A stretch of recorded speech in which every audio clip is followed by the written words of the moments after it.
take the hit. They see a church that's on fire for God. That's the church that gets targeted. You're in the worship saying, praise Jesus. We are the army of God. We'll dare to discuss what most churches never will, and strive always to speak the truth in love. We are watchmen, warriors, victors. Together, we will fight the good fight and finish strong. This is David Hebner Live.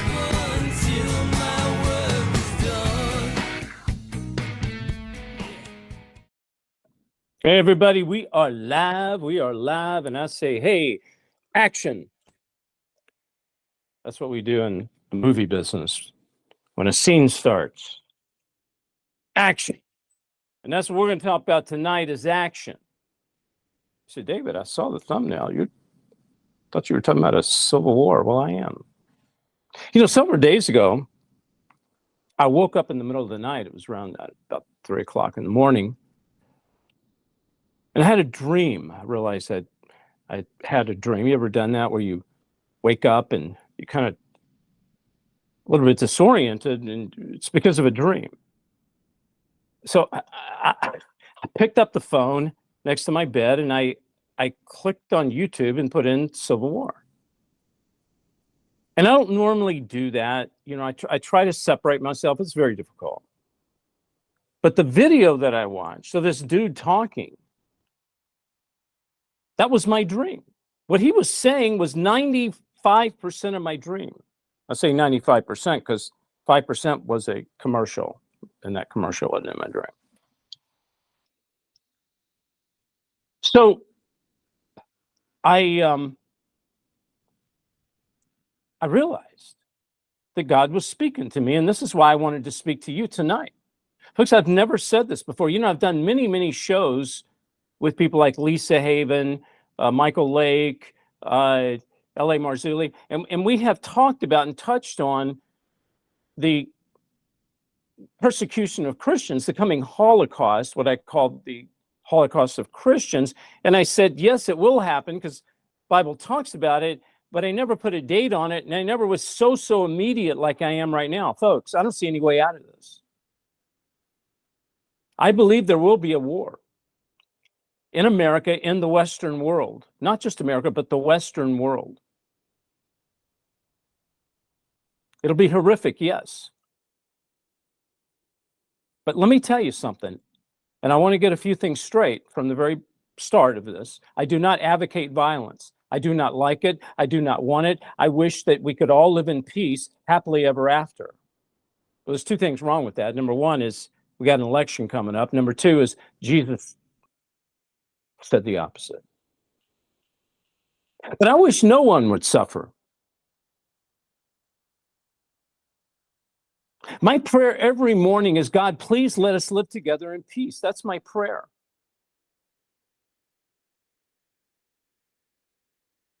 But you see, if you're given something, if I'm given something, we are watchmen. We are to wake up, watch, and warn. So I woke up in the middle of the night, I watched, and now I'm warning. But what are we going to do with this? I'm not talking politically, and I'm not talking culturally. I'm not talking about, racial tensions. I'm not talking about white, black, Hispanic, or whatever, Asian, none of that. That's a manifestation of what's happening. What I'm talking about, it comes from the spiritual world. It's a spiritual war. Oh, David, here we go. That's a good cop-out. Talk about spiritual, and then you don't need to deal with. Let me explain something to you. Talking about politics, culture, finances, without coming from the spiritual aspect of it is like having terminal cancer and you have a scab on your arm and you want the doctor to treat the scab and not deal with the cancer. The cancer is in the spiritual.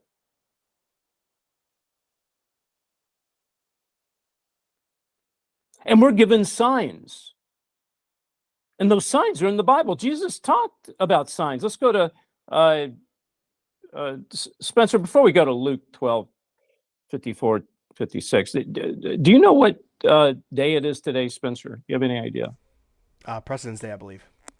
It's President's Day. Do you know what that means? It's been a long time since I remember learning about that in school, David. My wife says, President's Day. I said, great. It'd be great if we had a president. Oh. Okay, a little history on President's Day. First of all, it was based on George Washington's birthday, which, by the way, he changed his birthday. And it was recorded that on his birthday, first he didn't care about his birthday. I think he was putting up a fence around his garden on his birthday. He said he'd rather watch the weather report than celebrate his birthday. So there you go, Spencer. I guess we have President's Day because it's a federal holiday and everybody gets to take off, right? 3-day weekend. All right, Luke 12, 54, 55, 56. Luke 12, 54, 55, 56. Folks, we're talking about the signs. We're going to talk about what is happening, why it's happening, and what you and I can do about it. And yes, there is something we can do about it, and we need to do something about it. You and I are Christians, especially. Luke 12, 54, 55, 56. He said to the crowd, when you see a cloud rising in the west, immediately you say, it's going to rain. And it does. And when the south wind blows, you say it's going to be hot. And it is. You hypocrites. You know how to interpret the appearance of the earth, the weather, the earth and the sky, yet how is it you don't know how to interpret this present time? I will say that again. You hypocrites, and I'm talking about the hypocrites in the pulpit. I'm talking about the wimpy Christians that don't want to face what's really going on. You sit there and watch the weather. I got to catch the weather tonight, darling. See if it's going to rain. You know, I got the Super Bowl coming up here. You know, go have our barbecue, President's Day barbecue. Yeah, you want to know about the weather, but you don't want to know about the end times when Christ is coming, what leads up to it, what we need to know, and then what we need to do. You see, if you don't know it, you're not going to do it. This is where the wimpy church has dropped the ball. My guest tonight, constitutional and civil rights attorney, Mr. Kirk Lyons. I'm going to bring him on right now. Kirk, if you're there. But Kirk is an attorney that goes out and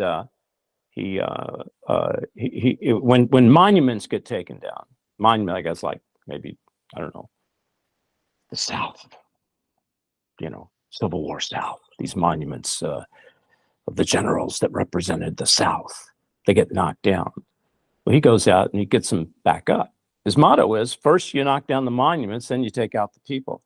Mr. Kirk, you there with me, buddy? Yes, sir. Glad to Hey, be here. good to have you. Did you hear any of my rant and raving there? Yes, sir, I did. Yes, I did. Anything you want to comment on that? Well,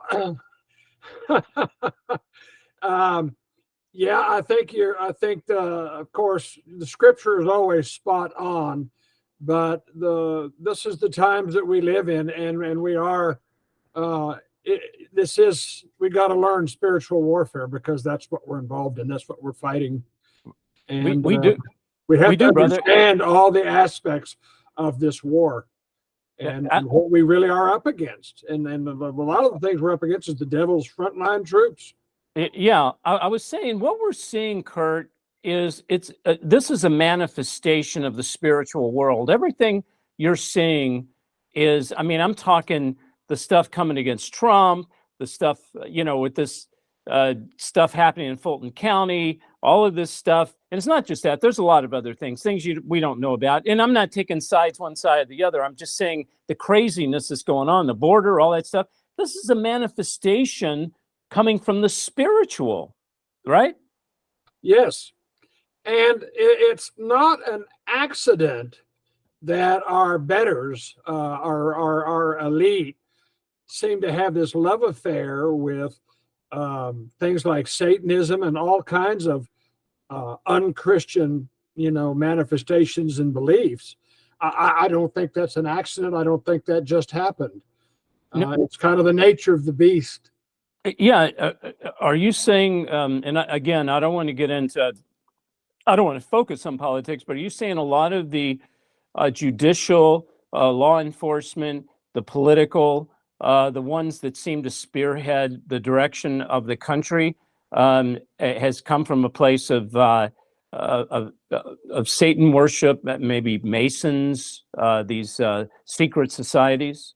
Yes, it's been something that people that have been commenting on for a couple of generations now, and I always used to think that was kind of they got to be making that up. But the older I get, the more it seems to make sense, and it goes along with things like Epstein's Island and pedophilia, and all of that seems to be hallmarks of our elite. Yeah, of their absolute depravity and evil. Yeah, it's crazy, and I want to get into the Civil War in just a second, but I have one more thing to say. It seems like, and Scripture nails it again, Isaiah 5:20, Spencer, that talking about evil, Isaiah 5:20, woe to those who call evil good and good evil, who put darkness for light and light for darkness, who put bitter for sweet and sweet for bitter. Kirk, it almost sounds like a Tucker Carlson editorial. I mean, everything's upside down. I watch the news, and I'm watching it more now than ever, and I'm not watching it. I'm watching it almost in disbelief. I mean, I'm going, I make movies, it's been my occupation for years, and we make up things, stories. Yeah. But you can't make this stuff up. I mean, you can, but it's bigger than life, right? You're an older American, and thus you sound to me like a very normal American, and that's what we're kind of a remnant. We're normal America, and we're seeing all of this stuff pushed in our face and across our TV screens, and we're just appalled. And these are our betters. These are the people that think that we are their subjects. Yeah, no, I like that.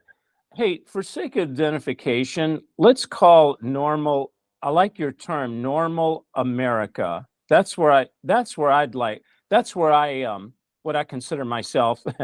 I don't know if there's anything normal about me, Kirk, but if you're in church on Sunday, then you probably are a normal American, and that's that's another story. But American.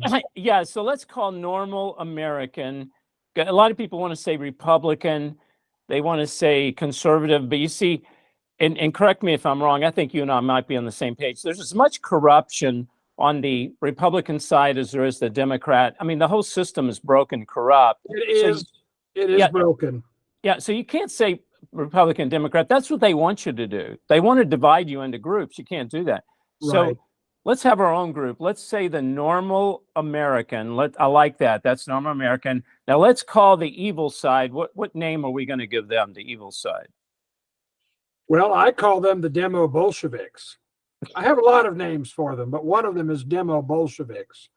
Oh, okay. Well, you know what? Because I only finished the 11th grade, why don't we just call it the evil side? Well, see, and that's another way of breaking it down between the stupid party and the evil party. And when they get together, when stupid combines with evil, it's called bipartisanship.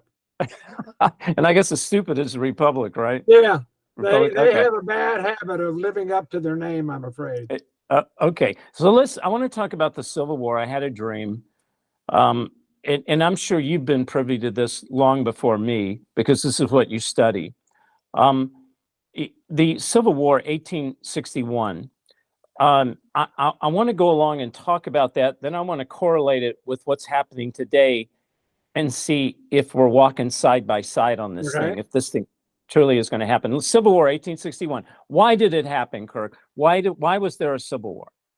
Well, like all wars, it's a war over money and power. And the war came, it was a long time coming. It's a long time coming. The war didn't just start. It had been North and South started parting with company almost 30 years before the war actually started. And the fighting intensified, the sides polarized, and there was no middle ground anymore. And the North, with its burgeoning mercantile empire, which also profited from slavery, just like, it wasn't just the South. I mean, the North was heavily vested in slavery. But they said, but the North said they wanted to abolish slavery. That's why they attacked the South. There was a small minority that did, and they were also a very radical minority, and they were disliked by most of the country, North and South. Okay. There was no monolithic anti-slavery movement up North. There was a small movement, and it was a very radical movement.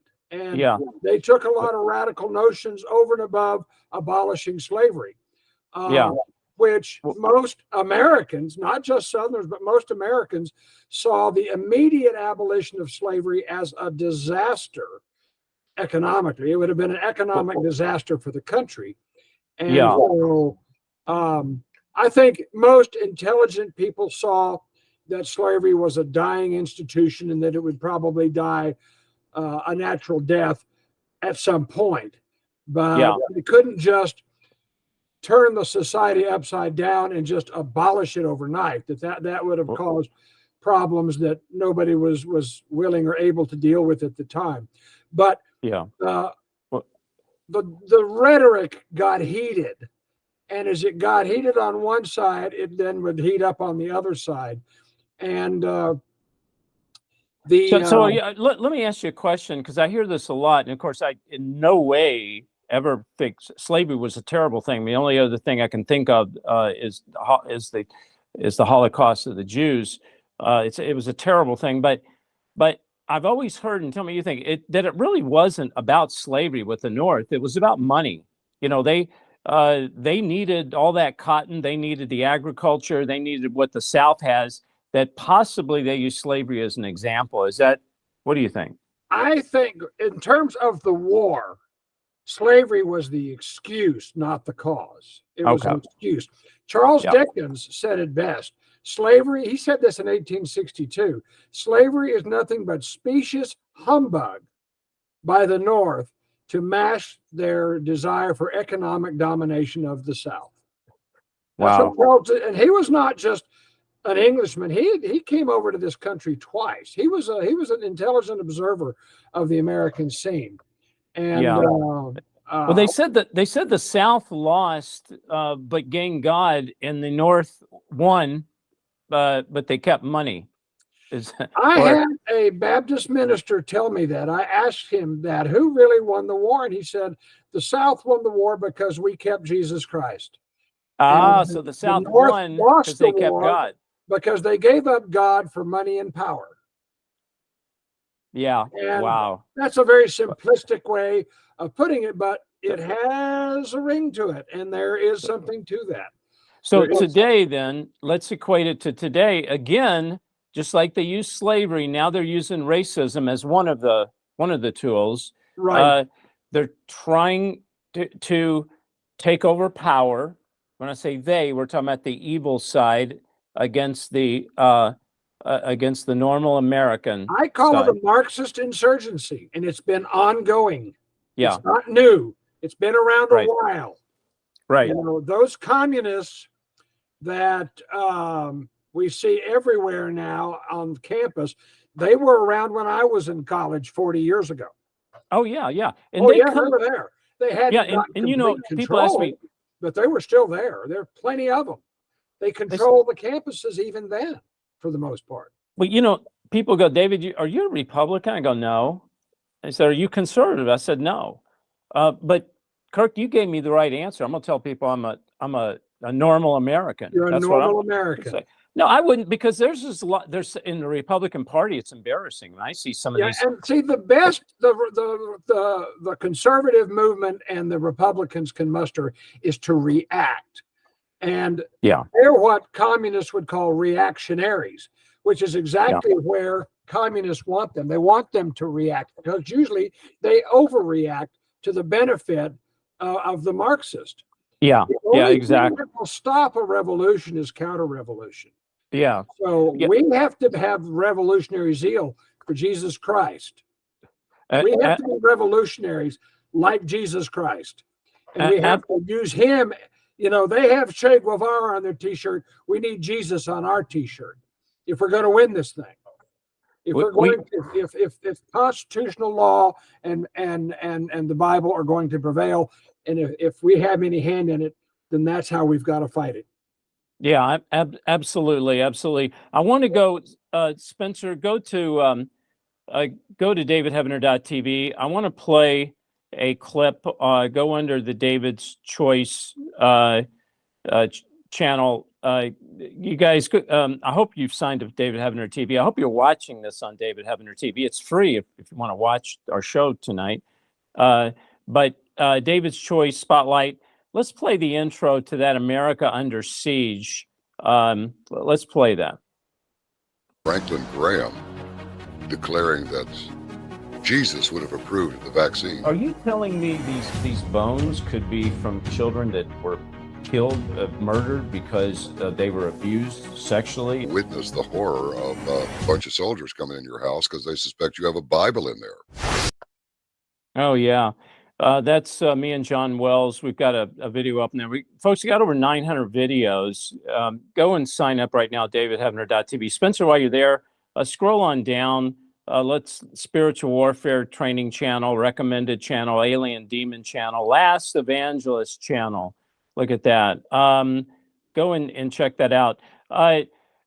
Kirk, real quick, we got to take a break, but I want to ask you, in this interview I did with John B. Wells, he said one day soldiers may kick in your door and see if you have a Bible, if you've got a Bible. We're talking about a civil war. Is it a possibility that the military could be called out? First of all, if there is a civil war or a war of sorts,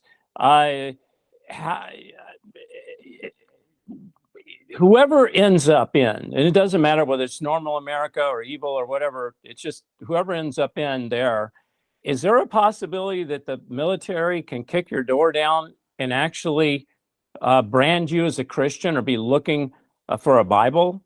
A lot of Americans say, oh, that could never happen here.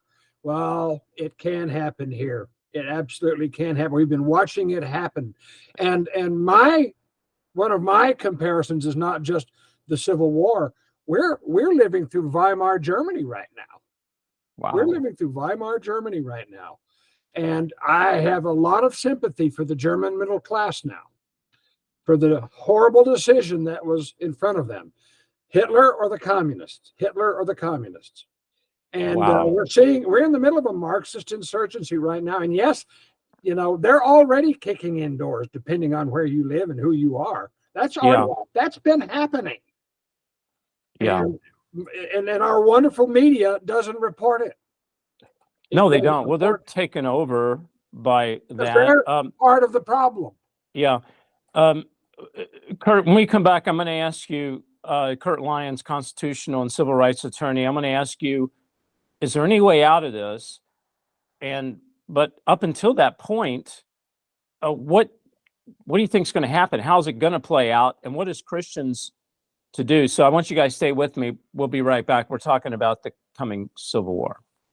Don't forget about lastevangelist.com. You can go to that site. This is episode 2 is about the vaccine. Episode 3 is about artificial intelligence. Folks, if you want to help me get the word out to Hollywood, to the atheists, to people that don't even know God, they don't know anything about this kind of stuff, this is a great mission field. So consider donating. You can be an executive producer, you can be a producer, you can have a walk-on role. Go pick up all this merchandise. It helps support and promote the ministry. LastEvangelist.com. You can go to that site. Life is complicated enough. Why worry about what to do with your extra car? Skip the costs of maintaining it, storing it, insuring it, or renewing registration. Car repairs? Forget about it.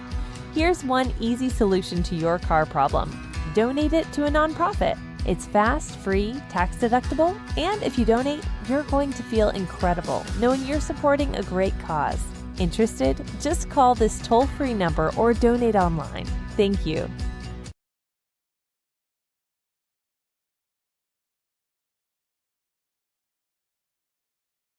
Hey, everybody, David here. You know what? Please, if you do have a car or an old trailer or an old something, call 855-500-RIDE or go to davidheavener.tv/car. Your donation will help the ministry and also help a lot of people. Okay, so it would just help, period. Also, too, don't forget to donate to lastevangelist.com. Appreciate you guys. All right, we're talking about the Civil War. Oh, you mean the one that happened, David, back in the 1800s? Yeah, but I'm also talking about the one that's going to happen now. I'm talking about the one that's happening now, folks. You got to wake up. We got to see what's going on, smell the coffee. I'm talking to my guest, Attorney Kirk Lyons, constitutional civil rights attorney. Kirk, do you believe that this thing is going to play out soon, meaning we have an election coming up in November and we have a inauguration in January. Do you believe the Civil War, the beginning of it, the first shot fired, is going to happen tomorrow or during the election? What's your thought? Well, it could happen at almost any time, depending on the actions of either side. We have a government that is peopled by people that hate normal America. Yeah. And who are doing everything they can to stamp us out and dilute us. And I think that some of us might be, given free railroad trips to large settlement areas with barbed wire. And my feeling is, if I have to go on the boxcar, I'm going to deserve the ride. And that means we have to resist. We have to resist the usurpation of our liberty. And if we do not resist the usurpation of our liberty, then it just gets worse. And so we must resist with every fiber in our being to unconstitutional acts by our government, which is about almost everything they do now. Yeah, but see, but it's not the same as that. We're not advocating violence. No. And I'm not. I've been a lifelong advocate of nonviolence. Yeah, me too. But we can foresee the future that violence could very well be a part of the mix that we may have to deal with it. And my prayer is that we as normal Americans will only go to that step if we absolutely have to save life and liberty and property and family. Yeah, but see, this, Kurt, this didn't happen overnight. No, it didn't. My mom and dad, your mom and dad, we let this thing happen. I'm in the boomer generation. We just went for the money. I don't care as long as my Social Security's still there. Yeah, well, your Social Security might be there, but your freedom security won't be anywhere around. And that's exactly what. And I hate to say this, but we've left it up to that. We've handed a bucket of snakes to the millennials and the Gen Zs and the Gen Xs, and they're the ones that are going to have to battle their way out of this. Yes, sadly true.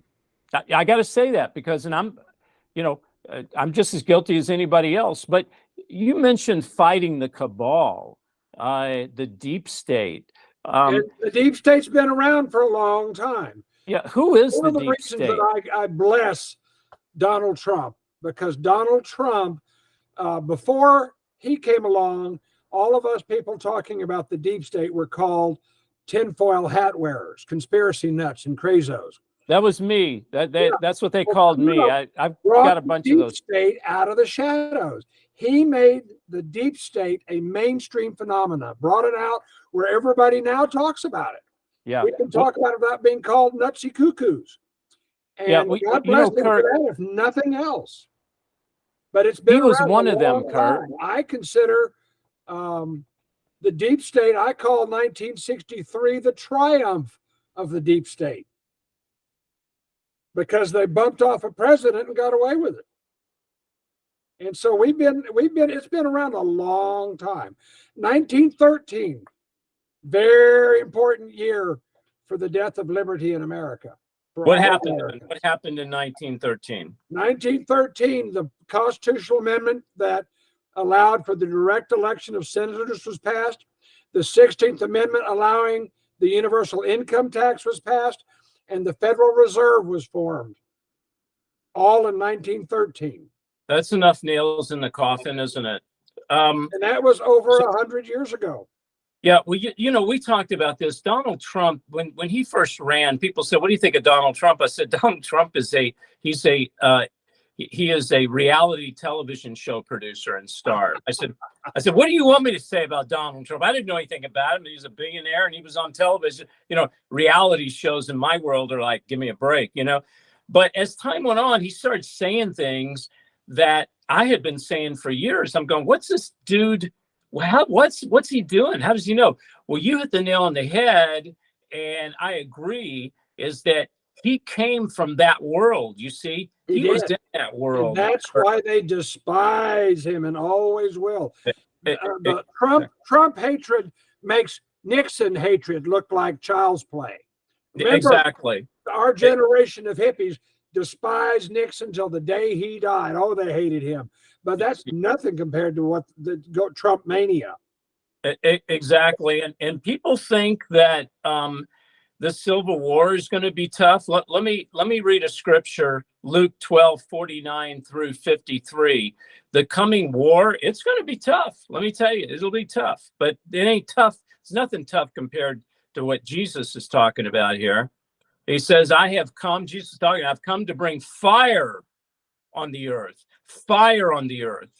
and how I wish it were already kindled. But I have a baptism to undergo, that was the cross, and what constraint I am under until it is completed.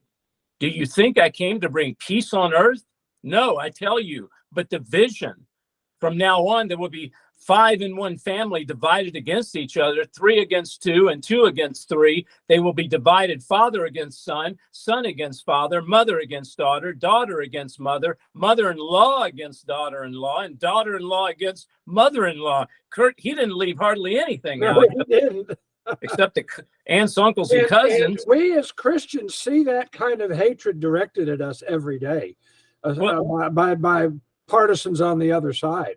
And of course, we're unforgiven because we actually believe that we are pro-life and anti-murder, and we they despise us for that. We for even challenging that a woman doesn't have a perfect right to murder her baby. Exactly. We're hated and will be hated. I know. This is what Jesus was predicting everything that was going on, but there was something here. He nailed it, man. He nailed it. He nailed it. There's something here that he said, I came to bring fire on earth. Now, here's what I'm believing. I'm reading a little bit more into this than a lot of pastors might, but I believe there's 2 times fire is going to come on the earth. One is manifestation in the flesh, which is a civil war. Number 2 is when he comes in on that white horse and he puts the goats on one side and the sheep on the other. And he goes, depart from me. I never knew you. I want to go, Spencer, to davidheavener.tv. Go to the Last Evangelist TV series channel, davidheavener.tv. Play the clip on the radical Christian. Then I want to ask Kurt about this. This is a scene out of when I go to arrest underground Christians underground for not registering with the government. You're supposed to be registering if you have a church. Okay, let's play that clip. Hey, Captain. Relax, John. We're going in. What do you mean, we are going in? Listen, Shaw has a history of mental illness. I can't afford to lose another officer like I did last week. Captain, you send SWAT in there? Those kids could be injured, maybe even killed. That's a chance you can't take. Now, I can talk him out. Give me a shot. All right. But the first sign of trouble, send it, SWAT. You have any idea where Shaw might be back there? I haven't a clue. John, be careful. Shaw's a triple threat. A triple threat. He's armed, he's unstable. He's a radical Christian.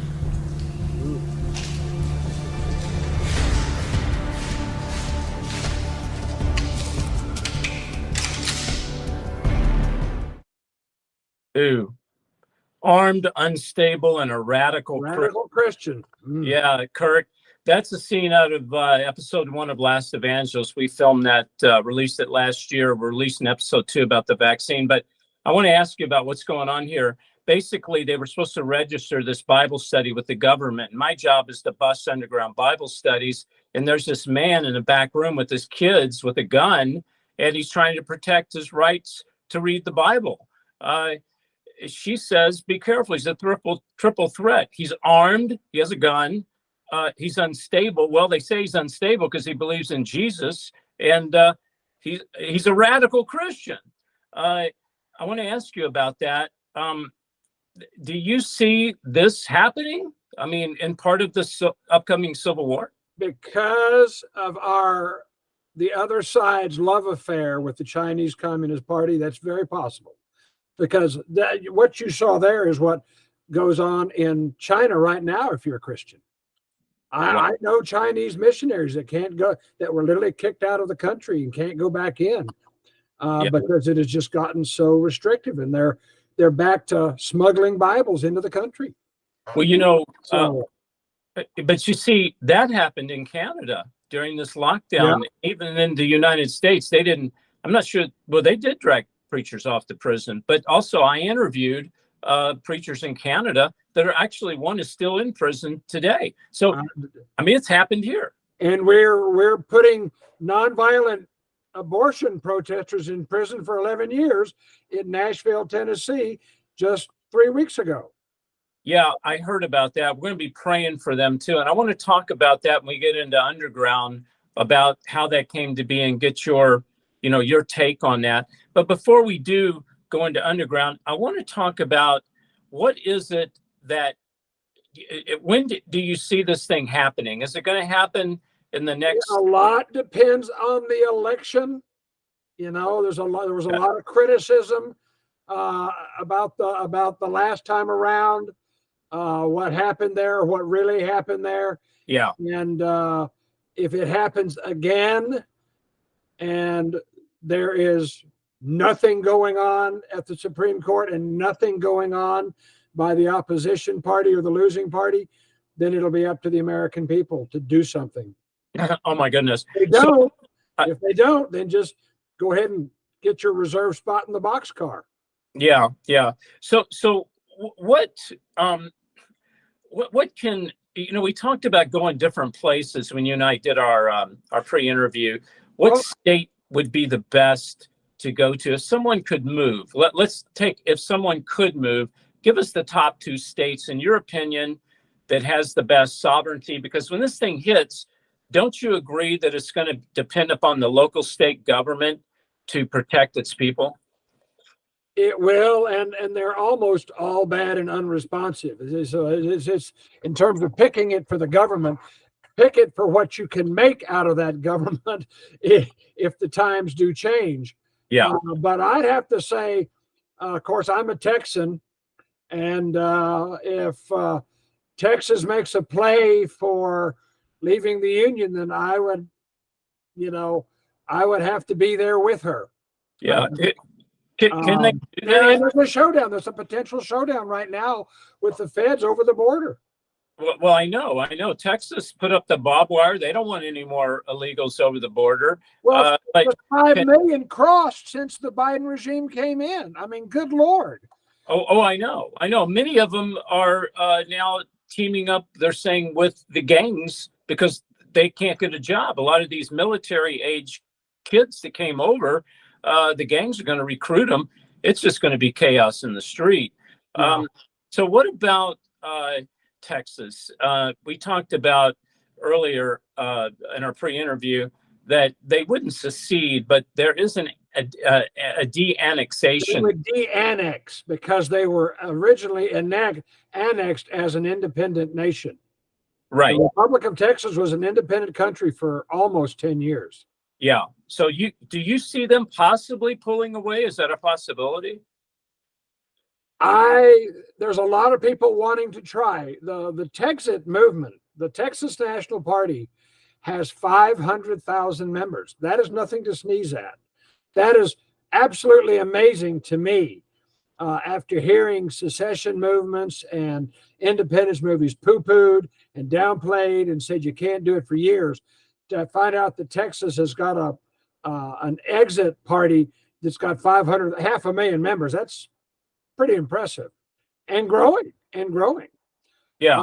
I have come to believe, though, that the system will do everything to stop that. It could very well end up in violence like it did in 1861, simply because the system cannot afford to let Texas go, because other smart alecks will get ideas and want to leave too. Ooh, they'll set They can't let it happen. They cannot let it happen. Right. But see, then the military is going to have to make a decision. And by the way, Texas is building a military base right there at the border. They're going to house all those, I think, 2,200 of the National Guards. So they're putting it together slowly. But I see what you're saying. Somebody's going to sit back. Fat cat's going to sit back in Washington and go, see, that's when it comes down to the individual conscience of the commander and the enlisted men. They're going to have to make a decision. In the I military, follow illegal orders? Who do I listen to? Yeah. You know, and it may be a decision that comes down to barrack by barrack. I mean, what are you gonna tell a gal or a girl or a guy in the military, a young one? I got a daughter who's in the Navy, and they give her orders to go into a neighborhood in South Carolina, and she says, "Well, that's where mom and dad live." And they say, "Well, you're going in. You're going to lock it down." I mean, what are they going to do? You know, what's a police officer going to do when his commanding chief, the police, says, "I want you to go in and kick that door down at 1112, Goodman Avenue." Well, that's where my mom and dad lives. They're going to have to make these decisions, Kirk, right? They are, and either follow orders or stand down and take the consequences. I want to talk about what we can do before we take a break as Christians. I'm talking specifically as Christians. I want to read 2 Timothy 4, 1 through 5. Spencer, go to 2 Timothy 4, 1 through 5. It says here, "In the presence of God and of Christ Jesus, who will judge the living and the dead, and in the view of his appearing and his kingdom, I give you this charge." So what he's saying is he will judge the living and the dead, okay? The goats on one side, the sheep on the other. This is when he rides in on that horse. This is what you want to be afraid of something, have some fear. If you don't know the Lord, this is what people need to fear. This event right here. It'll make the Civil War look like a weenie roast, okay? 2, preach the word. Here's what we're to do. Preach the word. Be prepared in season, out of season. Correct, rebuke, and encourage with great patience and careful instruction. For the time will come when people will not put up with sound doctrine. Instead, to suit their own desires, they will gather around them a great number of teachers to say what their itching ears want to hear. They will turn their ears away from the truth and turn aside to myths. But you, keep your head in all situations, endure hardship, do the work of an evangelist, discharge all the duties of your ministry. Kirk, this says that in these last days, these preachers, these religious people will gather around them numbers of congregations. They'll gather around them teachers and preachers to say what they want to hear. Do you see this happening in these big Six Flags Over Jesus churches? Yes. There's a lot of false doctrine out there in a lot of Christian churches. Yeah. What I call Christianity light, L-I-T-E. Absolutely. And we have to preach the gospel. This your version, what you're doing on my show is you're preaching the gospel in your way. God's given you the ability to know law, to understand these end times, and you're preaching the gospel. Did you know that? I consider what I do a ministry. I really do. Yeah. I've been at this for many years, and I'll be the first to admit that Morris Dees of the Southern Poverty Law Center is one of my unofficial publicists. Wow. Wow. You know, I have been disliked by the right people or the wrong people, depending on your point of view, for a very long time. Yeah. Well, I can see. But I look at it as a ministry. Yeah, I can see why. Certainly not the road to riches, as a lawyer. Exactly. So, real quick, give people a way they can get in contact with you if they need your services or they want to help you. I'm Chief Trial Counsel of the Southern Legal Resource Center. We're on Facebook. You can always message me there. You can write us at SLRC Incorporated, P.O. Box 1235, Black Mountain, North Carolina, 28711. Phone number 828-712-2115. Email KDL, my initials, KDL, at slrc-csa.org. We're a nonprofit, very nonprofit. Your donation is our survival. Good. Okay. Kirk David Lyons, thank you. You're not going anywhere. We're going to take a break. Sure. Come back. We're going to be, we're going underground. And so I appreciate you, brother. And we'll be in a moment. Okay. Thank you for letting me be on your show today. You're welcome. Okay. Constitutional and civil rights attorney, Kirk Lyons. We're talking about the coming Civil War, folks. And I don't want you to go anywhere. We're going to take a break, play these commercials, and then we're going to go straight to davidheavener.tv. Before we do, I want to ask you, if you're interested in helping a ministry like ours, go to davidheavener.tv/give. Consider becoming a monthly partner. We do need your help.